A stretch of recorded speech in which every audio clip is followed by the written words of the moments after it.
when I get candy cane, I said, what? It was around Christmas time. She said, candy cane? I said, candy cane? She said, yeah. And then she said, chupa candy cane. So I said, chupa candy cane? I said, oh, get you some candy cane. And you a chupa this candy cane. She started laughing. So I remember I had $100 bill in my back pocket. And the rest, I had $100 US bill. So I pulled it out and I said, is this enough? And she looked at me. She said, yes. And she grabbed it and then she ran out the room. And I'm thinking, man, that motherfucker is not coming back. And so I'm talking to the other chick and I'm just talking to her, whatever. I ain't trying to, do nothing. I'm just trying to kill time because, like I said, I done spent a lot of money. So anyway, let me just break this down. What happened? Man, when that motherfucker came back, she didn't come back alone. She came back with a friend. And the best way to break this down to you to understand, I never sold dope. I'm not a dope boy. But how can I put this?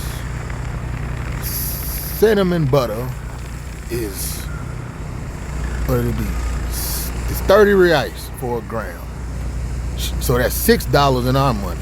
So however many times 6 can go into 10, 6 can go into 100. That's how many she had. So I said, God damn, bitch. But anyway, so I'm over there talking to old girl, and I'm trying to ignore these two because, you doing your thing. I don't think you're nobody, but they didn't care. So I had my back turned. Then I knew they was ready. And you might say, how you knew they was ready? I seen them over there feeling for their teeth. I said, oh yeah, they good and ready. So they went to doing whatever they was gonna do. I'm just sitting back. I said, God damn, this is getting explicit in here. So anyway, let me just tell you, I jump up, and when I jump up, you would have thought I had the world's greatest offensive line. Like, what the offensive line? Yes, I was like Emmitt Smith now. I was hitting every hole open, running through it hard. And it was crazy because I started being fooled. And that's why Miguel was there. Because all you heard, I. So I said, H-A-J-K. Start calling out alphabets. So you want to holler, I got something for you. Then all of a sudden, I ain't even get to the third one. I got to the other two though. That nigga said, hey man, where you at? I said, what? Man, we got to go. I said, why we gotta go? He said, man, you pissing people off. I said, who am I pissing people off back here minding my own business? He said, man, it got somebody downstairs and they is mad. He said, it's a couple of them. And I'm like, the fuck? He said, yeah, man. He said, you taking too long back. So I said, all right, man, cool. I said, they know what I look like? They said, nah, you don't know what you look like. But they say, hey, you got a gringo back there and he buying it all up. He said, they don't even want to come out of the room because of him.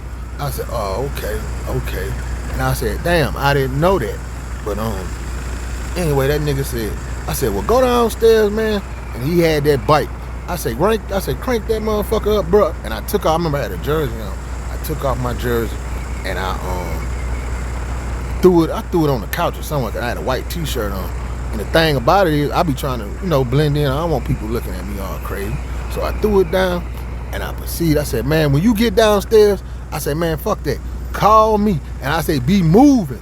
And I'm going to come hop on. And that's what he did. And I remember, he said, come on, man, let's go, man. So I got on the elevator and I was like, man, what the fuck? So I peeped my head out and I seen his tail lights. And that nigga looked at me. I just took off running.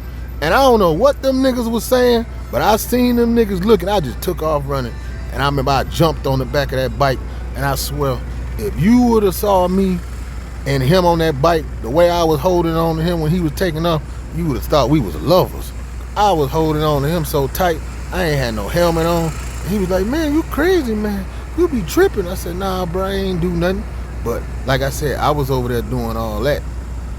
And like I say, Shorty was having a hell of a time herself. But like I said, this is a cautionary tale of what not to do, of what not to be. Because it isn't right to interfere with a good time, you know. But anyway, child, I don't care.